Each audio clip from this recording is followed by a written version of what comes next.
আপনি কি জানেন আপনি আসলে কে? আপনি হলেন সেই ৫ জন মানুষের গড় যাদের সাথে আপনি দিনের বেশিরভাগ সময় কাটান। একবার ভাবুন তো, একটি সাধারণ জলের ফোঁটার কি নিজস্ব কোনো দাম আছে? নেই।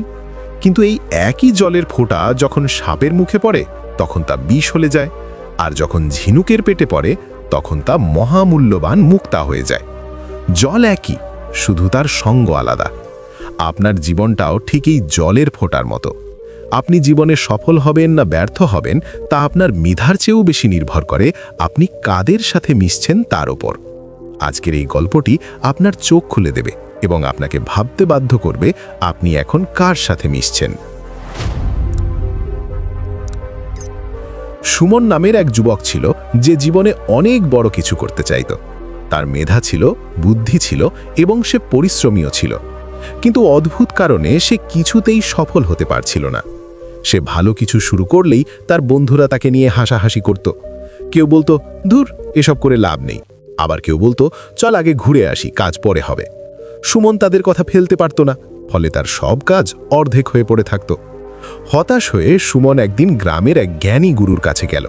সে বলল, গুরুদেব, আমি পরিশ্রম করি, আমার ইচ্ছাও আছে, তবু আমি কেন এগোতে পারছি না? মনে হচ্ছে অদৃশ্য কোনো দড়ি আমাকে পেছন থেকে টেনে ধরে রেখেছে। গুরুদেব সুমনের দিকে তাকিয়ে মুচকি হাসলেন। তিনি কোনো উত্তর না দিয়ে সুমনের হাত ধরে তাকে বাগানে নিয়ে গেলেন।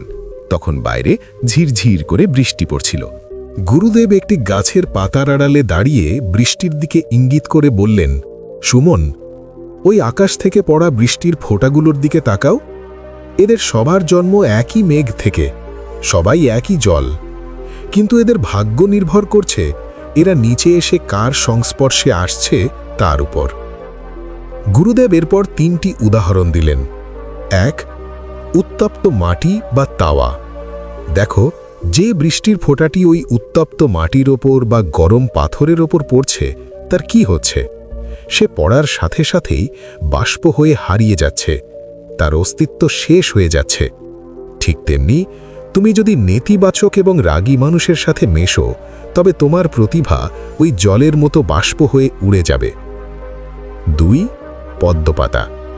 এবার ওই পুকুরের পদ্মপাতাটির দিকে তাকাও। যে ফোঁটাটি ওই পদ্মপাতার উপর পড়ছে সে কিন্তু হারিয়ে যাচ্ছে না, বরং সে রোদের আলোয় হীরার মতো বা মুক্তার মতো চকচক করছে। কিন্তু মনে রেখো, এটা ক্ষণস্থায়ী, একটু বাতাস এলেই সেটা পড়ে যাবে। ঠিক তেমনি ভালো মানুষ বা ধনীদের সাথে মিশলে তোমাকে হয়তো সাময়িকভাবে চকচকে মনে হবে, কিন্তু তোমার নিজস্ব কোনো ভিত্তি তৈরি হবে না। আর সবশেষে যদি ভাগ্যক্রমে ওই বৃষ্টির ফোঁটাটি সাগরে থাকা কোনো ঝিনুকের পেটে গিয়ে পড়ে এবং ঝিনুকটি মুখ বন্ধ করে নেয়, তবে দীর্ঘ সময় পর ওই সামান্য জলটুকুই একটি মহামূল্যবান মুক্তায় পরিণত হবে।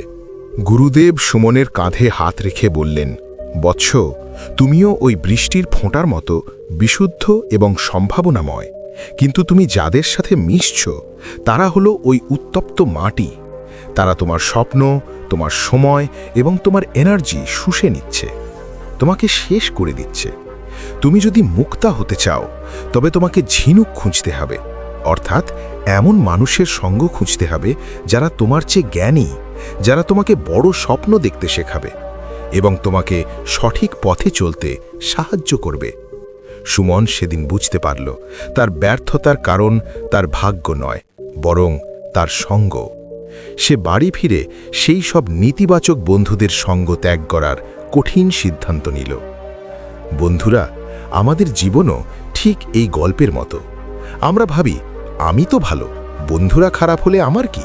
কিন্তু মনে রাখবেন, আপনি যদি ৫ জন জুয়ারির সাথে মেশেন তবে ৬ নম্বর জুয়ারিটি হবেন আপনি। আর আপনি যদি ৫ জন মিলিয়নেয়ার বা সফল মানুষের সাথে মেশেন তবে ৬ নম্বর সফল ব্যক্তিটি হবেন আপনি।